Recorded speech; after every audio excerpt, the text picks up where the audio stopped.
सातारा जिल्ह्यात आज सकाळपासूनच ढगाळ वातावरण असून संध्याकाळच्या सुमारास फलटण तालुक्यात विजेंच्या कडकडाटासह गारांचा पाऊस झाला।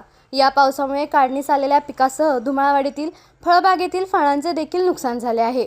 फलटण तालुक्यात ठिकठिकाणी विजांचा कडकडाट, वादळी वारे, मुसळधार पाऊस आणि गारपीट झाल्याने रब्बी पिकांचे मोठ्या प्रमाणात नुकसान झाले आहे। अचानक आलेल्या या अवकाळी पावसामुळे शेतकऱ्यांची मोठी तारांबळ उडाली। या अवकाळी पावसाचा सर्वाधिक फटका शेती पिकांना बसला असून फळबागांसह हरभरा, ज्वारी व गहू या काढणीला आलेल्या पिकांचे मोठे नुकसान झाले आहे।